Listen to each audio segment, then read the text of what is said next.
If there is a favorite to finish in the top two, it would be 27-year-old Josh Davis, triple gold medalist from the 96 Olympics. Most golds, Rowdy, by any American man at those games. You know, I have seen Josh Davis take a lot of races out very fast, but I've never seen Josh take it out that fast. And he's still ahead of world record pace at the halfway mark. Davis looks like he's going to win it, and Davis sets an American record. He breaks a 12-year-old mark. What a swim for Davis. Welcome to the Ultimate Swimmer Podcast. I'm your host, three-time Olympic gold medalist and captain of the 2000 USA team, Josh Davis. Here at Ultimate Swimmer, we hope to inform, inspire, and encourage you to be the very best version of you, physically, mentally, and spiritually, on your swimming journey. This podcast is geared primarily for those of us in the aquatic disciplines of age group swimming, college swimming, para swimming, open water swimming, and master swimming. But we welcome all who are interested in peak performance, pursuing excellence, and swimming with purpose. So whether you are just starting out in the pool or you've been swimming your entire life, you were born for the water, and you were also born for greatness. So each week we will explore the 7 core habits of achieving greatness that will help take you to the next level in your journey to becoming an ultimate swimmer. This episode is brought to you by Breakout Swim Clinics, the longest-running swim clinic tour of swimming Olympians in U.S. history. Breakout Swim Clinics has been providing swim clubs with the biggest Olympic names for the best prices with gold medal service since 1997. Go to BreakoutSwimClinic.com and bring some of their great Olympians to your team to help your swimmers break out. Bigger names, better prices, gold medal service. Break out with the best. BreakoutSwimClinic.com. Hey everybody, welcome to the Ultimate Swimmer Podcast. I'm your host, Josh Davis, and we have a very, very special edition of the Ultimate Swimmer Show. I'm with gold medalist Lydia Jacoby, all the way from Alaska, Alaska's first Olympic gold medalist in swimming, and we're doing car talk. We're driving to a clinic in Kansas City, so she's helping me with the directions, and I'm doing the driving and asking the questions. So welcome to the show, Lydia. Thank you. Yeah, excited to be here. So usually we start off the program just kind of talking about your swimming background and how you started swimming and some of your first experiences in the sport and maybe some things your coaches and parents did well that really set you apart. So tell us about your first time in swimming.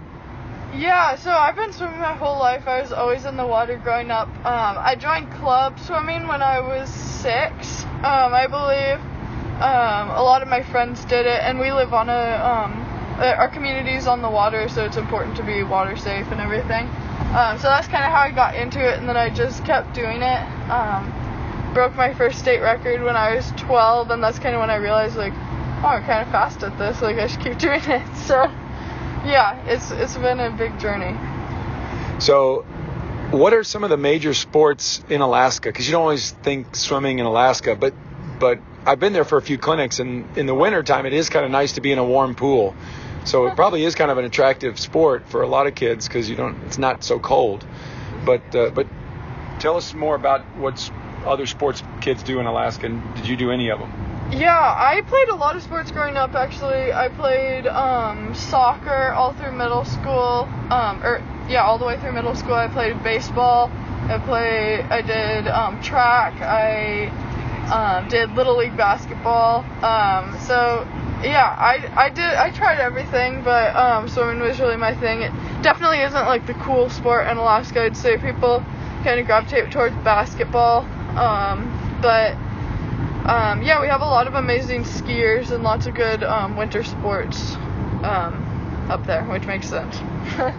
Yeah, of course. I just think that's great that you did all those different sports, though. I did all the different sports except football up until 13 and 8th grade, and I'm so glad I did. I think creates a nice foundation of athleticism and coordination. And would you say that's the same for you too? You're glad you did the other sports? Oh yeah, for sure. I think it's really fun. I stopped most of them midway through middle school, but I've actually been doing track through high school, so it's been nice, and I think it adds a lot of variety to my training. So that's incredible. You've done track while in high school these last 4 years. Yeah, so I did it freshman year. Sophomore year it was canceled because of COVID, and then junior year I did it. My swim coach is also the track coach, so we kind of set it up as a supplement to my swimming to kind of complement that. Yeah. Oh, that's great. And so what is one of the first big epic moments you had in swimming that were like, okay, yeah, I'm getting pretty good at this. This is fun. Yeah, I'd say, like I mentioned before, I was in Utah for zones when I was 12, and that was when I think I was seeded like 37th or something like that, and in the 100 breaststroke, and got there, swam it, scraped into finals. I think I was like 7th or 8th. It was an outside lane, and then swam finals, and I won. And then I got out and I was like talking to my coaches, and they're like, "Oh yeah, that's a state record by like a couple of seconds." I was like, "Oh, I didn't even know state records were like a thing." So that was kind of a fun moment for me, and I've always really enjoyed traveling, so that's definitely a rewarding part of it. Was always traveling out of state and now traveling internationally. So you kind of relished a new pool and a new town and new environment. It didn't stress you out too much. Yeah, for sure. I think it's definitely easy to swim just to swim, like swim for your results or whatever, but I think it's really, like, I think that's one of the special things about any sport that you do is, like, all the people that you get to meet and all the places that you get to go and, like, the experiences that you get while doing it. Yeah, no, absolutely. So you're getting pretty good at 12, and you knew breaststroke was your thing. Mm-hmm. Did you like any of the others? Yeah, I mean, at home I swim everything in Alaska, or like short, below 200. I'll swim anything, but breaststroke's definitely my main thing. My second event in high school is the 200 IM. But breaststroke's for sure my main thing. Yeah. Getting a gold medal in the Olympics in high school, that's your thing. So, what's your best 200 IM time? My best 200 IM time, I think it's a 2:05 from state this year. Oh, good. And what's your best 100-yard breaststroke time? 58 something. 58.8 or something like that. Yeah, somewhere in there. That's so cool. Now, Alaska doesn't have that many long course pools.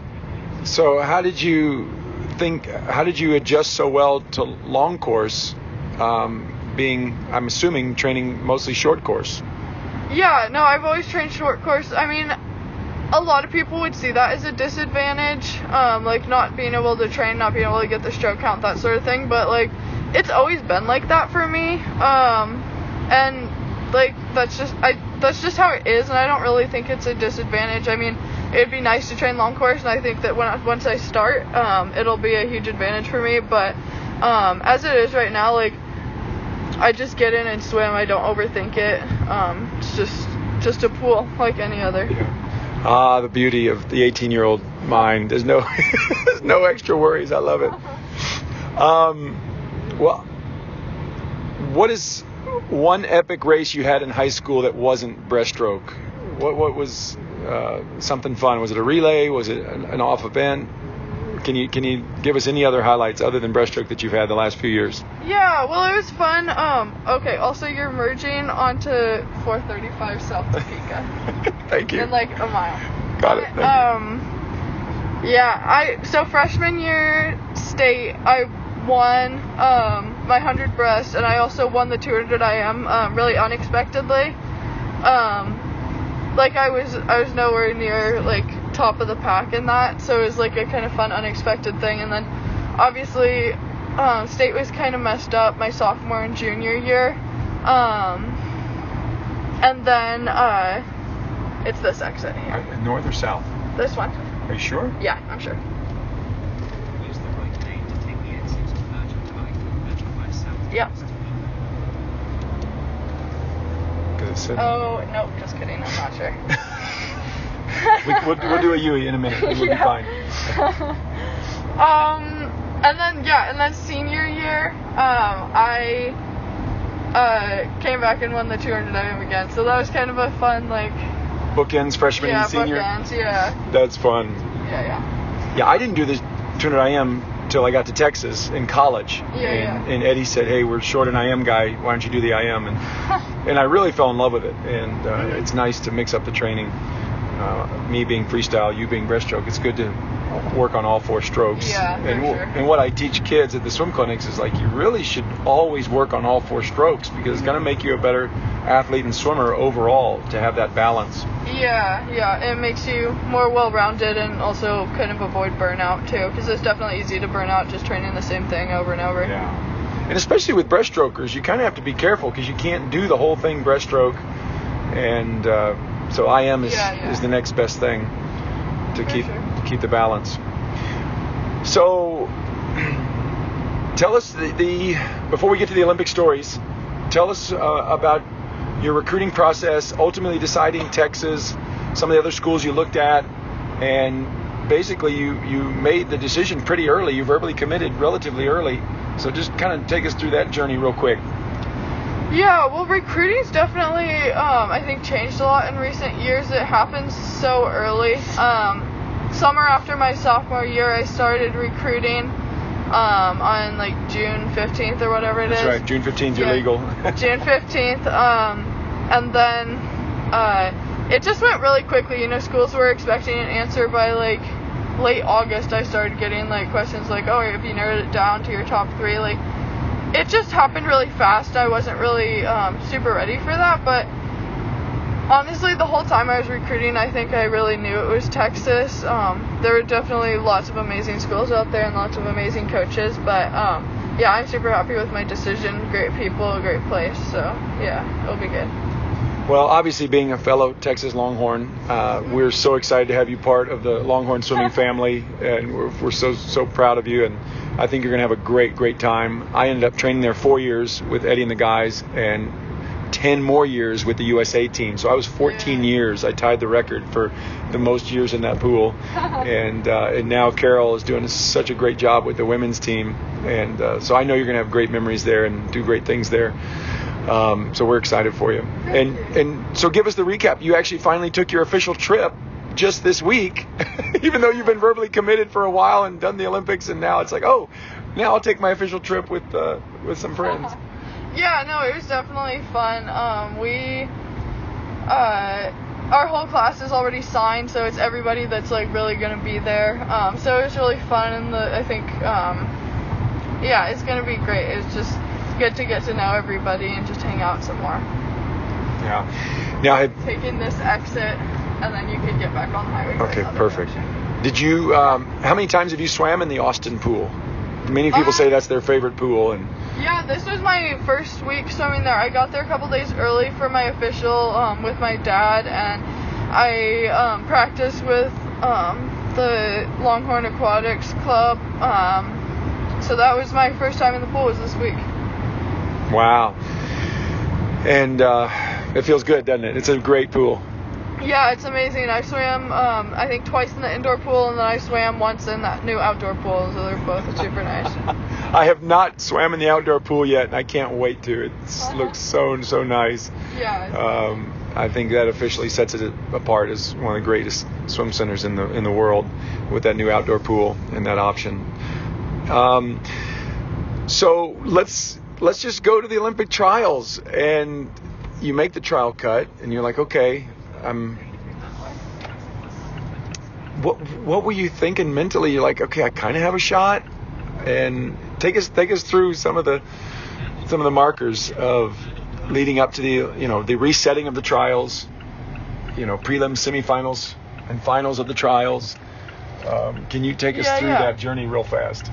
So, I mean, I've been working really hard, and then you'll get back on the highway here. Yeah. I've been working really hard leading into trials in 2020. And then when they were postponed, I mean, obviously it was hard in some ways because I'd been training for so long for them. But at the same time, it was a relief. I hadn't been in the pool very much due to COVID, and, I just needed to, it was a relief for me. And then that gave me another year to train, and being young, I think I grew a lot, both physically and mentally. So yeah, it was really good for me, and let's see, sorry, I kind of lost my train of thought. So trials, and then in April of that year, I knew I was going to go to trials. I really wanted to final, do well, but I didn't really think I had that great of a shot of making the team. I mean, everybody at trials does, but I knew it'd be kind of a long shot. But then in April, I raced pretty much the same heat of girls that was at the Olympic trials finals, and I got second. And I was like, I called Carol and I was like, Carol, I want to go, I want to make the team. I think I can do it again. And she was like, yeah, you just got to believe it. So. Oh, that's cool. Yeah. And what was that meet in April? Was it one of the tier pro swims? Yeah, it was the tier pro swim in Mission Viejo in California, yeah. Who were some of the other big names in that heat that you can remember? Lily took first, I took second, Annie took third, so same as trials, and then, gosh, I'm trying to remember who else was there. Honestly, those are kind of the big ones that I was paying attention to, but it was a lot of the same women from the trials final. So that boosted your confidence and kind of put you in a good mental state, and you thought, okay, yeah, in 2 more months, I think I can do this thing. But then when you get there to that big stadium, it's different. It's very overwhelming. At least here I went to 2 Olympics and multiple Olympic trials, and my first time in the Omaha Stadium, I was overwhelmed, and I was an extreme veteran. But what were your thoughts entering the Omaha Stadium and managing your energy and, the warm-up pool, and then getting ready in the big competition pool with all the lights, and and walk us through your prelim, semis, and finals? Yeah, it was hard, walking into trials. I kind of knew what I was getting into. I mean, I talked to several previous Olympians, Olympic trial qualifiers. It's a high pressure meet, and there's lots of emotions and lots going on, both from the crowd, from the show from USA Swimming, and then just the emotions of the athletes. So it was definitely a lot, but I think I was in a really good mental state going in, where I knew I was in a position to make the team, but I also knew if I didn't make the team, I'm only 17, I can make it again in 3 years. So I feel like I had that good perspective going in, and then prelims, I swam well, got first in my heat. Semis, same thing. I was going into finals in third, with Annie and Lily ahead of me. So I felt pretty good about that, but I was very nervous, and they'd gone a lot faster than I thought they would in semis. But yeah, I don't know. It was definitely a lot of pressure, but I just kind of tried to relax and have fun with it. That's usually what works best for me. Yeah. Well, it's what I call the confident piece, where you've got that balance of you're excited and confident, expectant, but you have enough peace and perspective to know that, hey, it's okay. If it doesn't work out, I'm okay.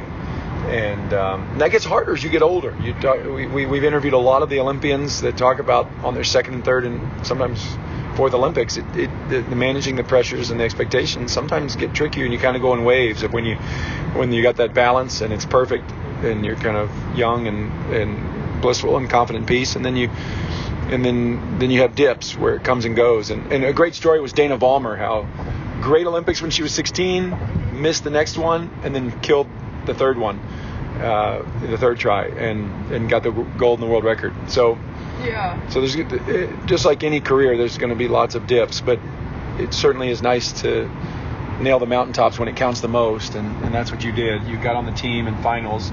Can you remember anything specifically in that final swim, and give us your final time and thoughts on that trial swim? Yeah, I actually don't really remember my final time. I think it was a 105 mid, maybe 105 low. But I wouldn't say that I was expecting it. I could say that I expected Annie to get that second spot, or I could say I expected me to get that second spot. Either one would have been true, but when I saw my name line up with the two, I was so excited. But I don't know. And like you said, it's been interesting the last few months, kind of going from like at trials and at the Olympics, like nobody knew who I was really. Nobody really had any expectations for me other than the expectations that I was putting on myself. So it's been interesting kind of coming back and hitting some of these like FINA World Cup meets, Worlds in Abu Dhabi, and just coming in like as a featured athlete and having expectations from other people and just kind of learning how to incorporate that into my routine. I know. You can't hide on deck anymore. No. Everybody knows who you are now. Yeah, no. We were cheering you so loud at trials in the Omaha Stadium. Oh. And just because, you're from Alaska, which is so fun and cool, and everybody likes to cheer the underdog from Alaska. But we had some kids come to my Olympic Trials training camp. This is my 4th time offering the Olympic Trials training camp. We did it in 2008, 2012, 2016, and now 2021. And so we all the kids who come to cheer the swimmers from around the country, they need a place to swim. Yeah. Because you can't take 8 days off in June when you're a swimmer. Yeah. So all the middle school and high school kids come train with me. And a big group came from Alaska. Yeah. And so every day we were talking about, I'd give them the workout and then we'd talk about the races for the day. And of course, we're like, we got to cheer on Lydia. So you had a whole group from all over the country from our training camp cheering you on by the end of the week. It was so fun. Yeah, that's sweet. It was really fun.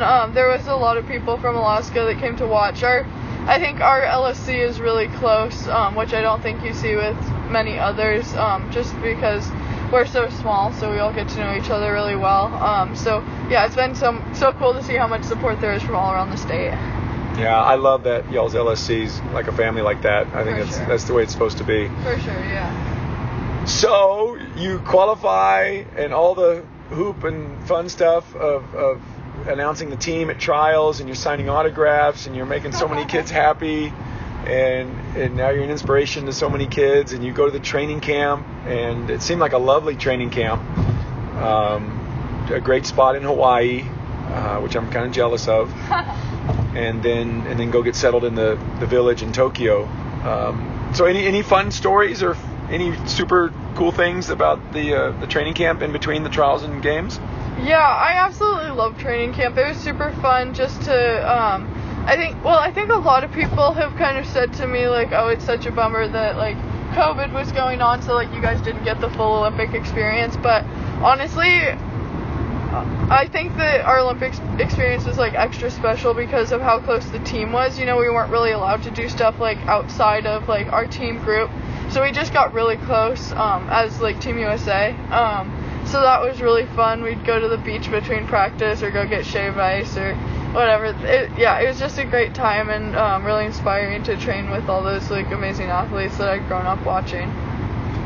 That was my favorite part too. It's just doing the workouts with all these great, swimmers from the best in the USA, and you just learn from each other and you cheer each other, and you're building each other up and bonding and practicing some relays, and it's just great.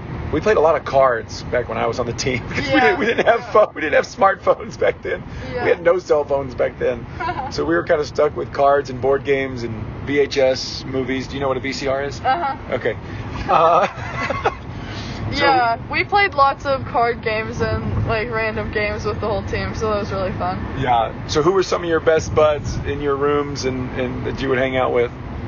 Yeah, so my roommate was Claire Kuzan, but yeah, I'd say the whole team was, like, I think this year was really interesting because there were 11 teenagers on the team, but then you also had some, like, longtime vets, and so you'd kind of think that, like, the vets would all hang out and then, like, the rookies would all hang out, but it was so cool to see, like, how, like, I really feel like I made very genuine connections with, like, everyone on the team, so yeah, it was really fun. I wouldn't say that there's, like, specific people that stand out more than others, even. Yeah. That's amazing. I love that the swim family becomes like that, a family, and you have friendships that last forever. And all my Olympic buddies from my 2 Olympic teams, we pick right back up every time we see each other. It's so cool. So you move into Tokyo, and kind of intense, kind of strict, just kind of to the pool and back, it seemed like. But the food was pretty good. That was my favorite part, is the food. But the food and the massages from the sports videos is the best thing. But yeah, tell us what it was like in the village and getting acclimated to the big pool. Yeah, it was amazing. I absolutely loved the village. The food was good this time. We had really nice, we had a nice suite for like our group, and yeah, the whole village was just so nice, and obviously the facilities were amazing. It's just really cool just being in the village and like seeing other athletes in the dining hall and trying to guess like what sports they played or like what countries they're from. There's so many, like, we're all used to going to meets with swimmers. Like, we all know what swimmers look like. Like, there's a type, so like it's just interesting to see all those different sports. That's what I loved about the dining hall too, because you can kind of see a couple thousand athletes at one time in the big dining hall, and you can see the tall basketball players, you can see the little rhythmic gymnastics people, you can see the weightlifters. You can kind of tell by their body type, what they do, and of course the lanky swimmers, and it's really kind of fun. Did you meet connect with any other countries and other swimmers and other athletes in any kind of special way? Yeah, so we were, like I said, because of COVID, we were largely kept in a bubble with Team USA. But yeah, we did meet some other people from Team USA and other sports, and then obviously some people from other countries, like on the pool deck and stuff. But it's actually been really neat to see like how many people that I've met since then, like at World Cup meets and like Short Course Worlds this fall. How many people like I didn't know, but now it's like so easy to get to know because like we have so much in common through the games. It's just like a connection that you can't really like describe, I guess. That's so cool. And now you advance prelims, semis, and into the final in Tokyo. And you're in the final. Can you take us through all that real fast, and then what the race was like? Yeah, the race was really exciting. I really stressed myself out in semifinals for some reason. I just wasn't really nervous for prelims, and I felt like I should have been, because I usually am, so I'd like put all this stress on myself that I shouldn't have been there, and I didn't really swim very well in semis. So coming into finals, I was just trying to go in with it with like a relaxed mindset, like I'd had at trials. Like, here I am, I'm getting this opportunity. I hope I do well, but if I don't, I'll come back and do better next time. Like, so yeah, it was just a fun race, and then obviously finishing and like seeing that one next time, it was like absolutely mind-blowing. I swam next to Tatiana in prelims when she broke the Olympic record, and I always like to play catch-up on like the 100 breast, so I saw her turn at the wall and I knew she was too far ahead of me to catch. But in finals, when we turned at the wall, I could see that she was pretty close to me, and I was like, I can definitely like run them down. So it was a fun race for sure. Wow, I love that you thought that. I love that you had that. You're like, let's do this. I can run them down. That is so fun. Well, your stroke is a little unique. Not a big recovery with the arms above the water. Not super fast hands above the water. Yeah. Obviously a crazy strong kick. Tell us about what you like about your breaststroke and what you've made your strengths and what's worked for you. Yeah. So I guess it's definitely kind of like come to light that my breaststroke's unique and different from other people's, but it's just kind of always been that way, and we've just kind of adopted it, like changed little things, played to my strengths. So we do quite a bit of lifting and lower body strength to help with my kick, and we've been working on some pull downs, and it's been good. What is some of your favorite weight room exercises, and how long have you been in the weight room? I started kind of learning the ins and outs of lifting in early middle school. I wouldn't necessarily say I was really lifting, but I was learning the movements, like learning how to do it so that like my body could support it and everything. And then probably late middle school, early high school, I started doing like a better routine, being more consistent. And then actually during COVID, since I didn't have access to the pool, was when I really started like locking in my routine and like logging sets and reps and weight and everything. So yeah, I love lifting. It's really fun. That's awesome. Lifting is huge for guys, and it's really huge for girls, because when they get strong like that, it really sets you apart. What are some of the favorite movements that you kind of instill in your routine? Yeah, I really like power cleans. I think that's like a fun one, but it also it combines strength and power, which is like basically what a swim race is, you know. Yeah. I do pull-ups, squats, deadlift. I like doing stuff with the medicine ball, so like medicine ball slams, all that. So yeah, big variety, but yeah, I enjoy it.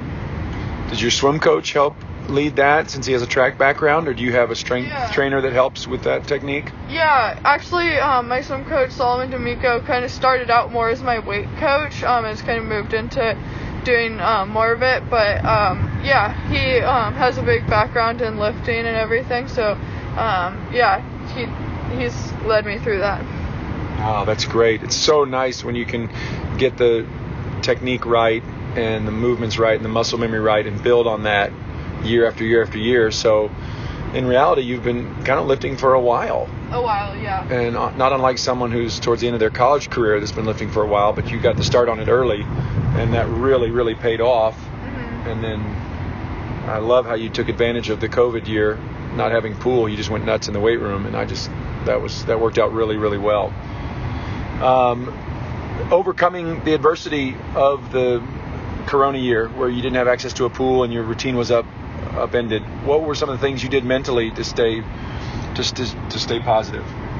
Yeah, so my pool was closed for a really long time, like up 8 months, I'd say. Wow. So I was out of the pool for 2 months, and then I was living in Anchorage, which is about 2 hours away from my house, with one of my friends, and we were training up there. It was just really fun. It's a really good group.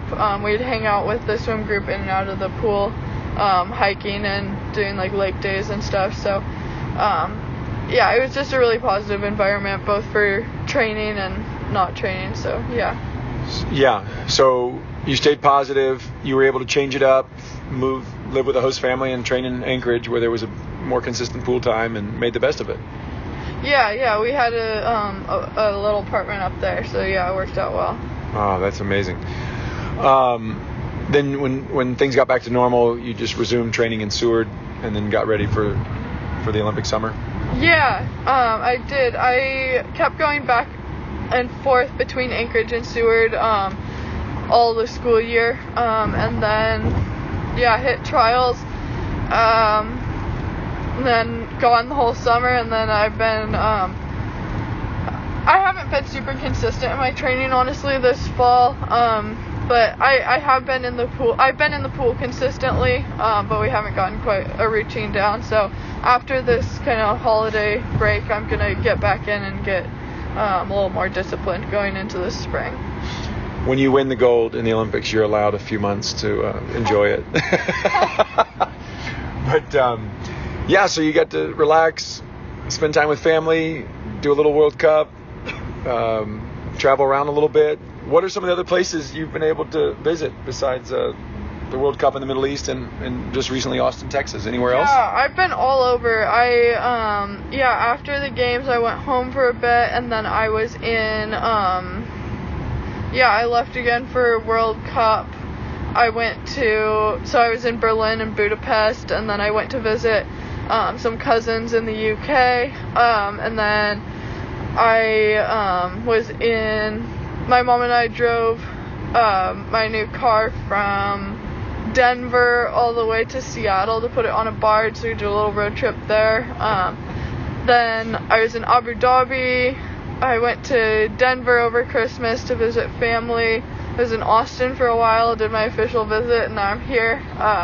So yeah, it's been a crazy fall for sure. More time away than at home. And now you're in beautiful Kansas. That's the top, the peak of the travels. But wow, so that's a lot. So you're forgiven if you didn't make every practice this last 3-4 months. People say they love the Berlin pool, and people love the town of Budapest. Mm-hmm. And I've never been to the Middle East, but it's something else. What were your thoughts about some of these different places? Yeah, it's been so cool to be able to travel around and see all these different amazing pools and obviously parts of the cities. I absolutely love Budapest. I'd love to go back there. The pool's incredible, and so is the city, it seems like. And the Middle East was also very interesting. That's never someplace that I thought that I would go, but it was really beautiful. So, yeah, I'm glad that I had the opportunity. Yeah. Now, you finish up. Now, when is the high school season for Alaska? Is it a fall season or is it a traditional February, March thing? Yeah, so I actually only took like a week and a half off after the games. I went straight into high school season, which finished in about November. Oh, so you're the early one. Yes. Okay. Very early. And that's a girls' season, and then there's a separate guys' season? No, we're combined actually in Alaska. Okay, so you can start training towards the end of summer, Yeah. August, September, October, November, and then that's it. Yeah. Well, how did it go for you coming off the Olympics into the high school state champs? Did it go okay? Yeah, no, it was definitely funny. But I enjoyed it. High school's always been a really fun time in swimming for me, so it was definitely weird, like, coming back from the Olympics and being like, oh, yeah, I'm going back to high school now. But, yeah, we got there and did it, got it done, so it's fun, yeah. Have you met Missy Franklin? I did, yeah, I met her at Golden Goggles. In the airport bathroom, actually. That's so funny. Because she had to do that where she went back to her high school state meet after the Olympics. Yeah. And, everybody gets excited. Everybody knows who you are now, and it makes it fun. So I'm glad you did that. But those are memories you'll have for your whole life, so I'm glad you did that. Yeah. What's kind of cool is the new NIL. Name, image, and likeness. You're free to take advantage and make money off your name, image, and likeness. Yeah. And you can be a pro swimmer and a collegiate swimmer all at the same time now. And you were you courted by some teams and you picked Arena? Tell us about that process. Yeah. So I during the games, people were like, "Oh, do you like have an agent? Do you have a lawyer?" I was like, no, like definitely not. So that was definitely a big change, but yeah, it's been great. I've signed with Stanton and Company, and they've been helping me out a lot. We got the amazing deal with Arena that I'm super excited about. It's a great group. I'm super excited to be with them. It's awesome gear, and I love all their suits and everything. Arena makes great stuff. It looks good, and it's fast in the water. It gives you that confidence, and your agent, Amy Stanton, is incredible. I've known her for almost 20 years. She's done great work. And so you're in good hands, and you're with a good company. What else is on the horizon in closing for Lydia Jacoby? Boy, I don't know. I'm going to be kind of focusing on my training more this spring. Not quite as much travel. Probably hit a tier pro meet or two. But mostly just focusing on world trials in the spring. And yeah, should be fun. I'm excited. Real quick lightning round. Your favorite color? Baby blue.